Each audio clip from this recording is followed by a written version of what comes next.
223.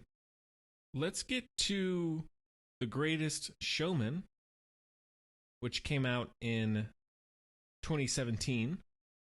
It's directed by Michael Gracie, stars Hugh Jackman, Michelle Williams, Zac Efron, Zendaya, Rebecca Ferguson, Austin Johnson, and the synopsis is: celebrates the birth of show business and tells of a visionary who rose from nothing to create a spectacle that became a worldwide sensation.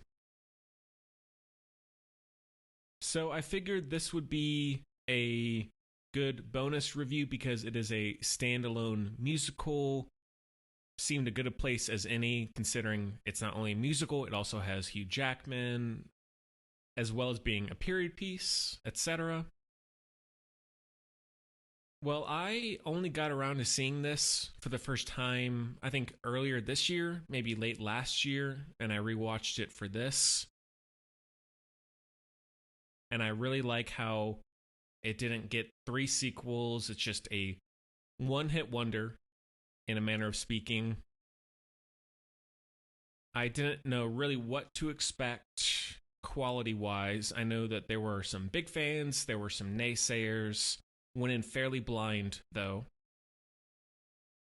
I don't know much about P.T. Barnum either, aside from the very basics, so I can't speak to what's true, what was changed. Flat out, I was so pleasantly surprised of how solid this film was. For one thing, one of the best musically, talking about the lyrics. I think all the songs were classic in nature, but they had enough modern tweaks and styles and rhythms to them to make them feel fresh. I could actually understand what all the actors were saying while they were singing, which is a rarity.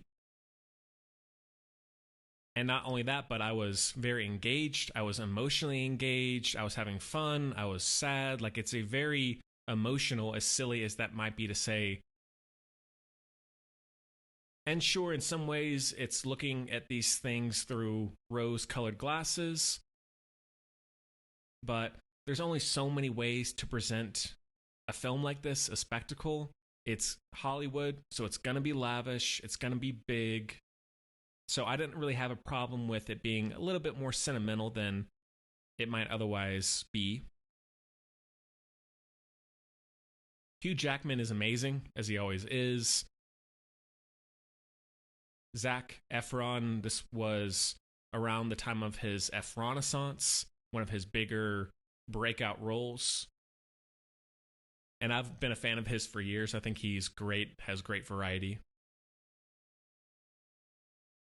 The story of Barnum, of taking these people who would otherwise be thrown away, ignored by society, and bringing them to the spotlight, I appreciate that for what the context of the movie is and for what the film is. I think it's done with the right intentions and the right heart.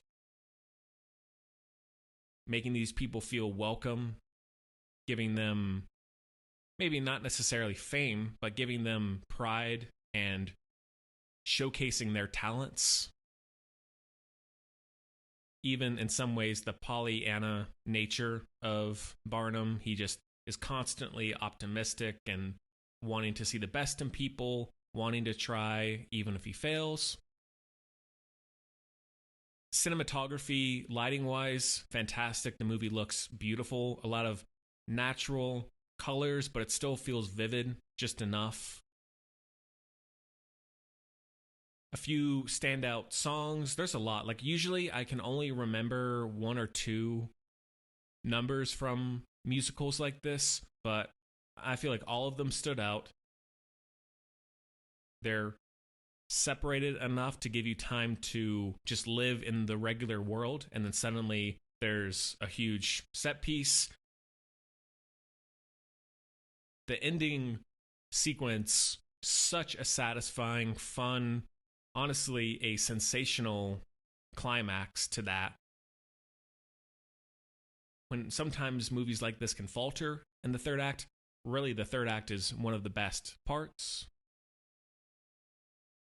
The Rewrite the Stars song between Zac Efron and Zendaya. Rebecca Ferguson's character and her song, but also the romance or the flirtation between her and Hugh Jackman, which hurts his marriage and then also gets out in the press.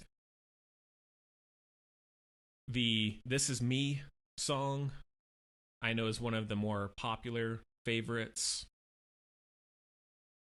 I feel like this movie is just a great example of showing the power or magic of musicals when everything comes together. There's a million things going on in a scene, in a musical piece, and you just can't help but get wrapped up in it. And even that underdog story, I'm not trying to praise Barnum here. The underdog story within the narrative of him coming from nothing and wanting to marry Michelle Williams, who's come from a very wealthy, prestigious family. The father not being okay with it and saying, you're going to be living on the street basically with this guy. Like, this is the wrong move. But in the end, the love between them is what carries it. And I bought that. I definitely will see myself going back to this every so often if I need a smile on my face.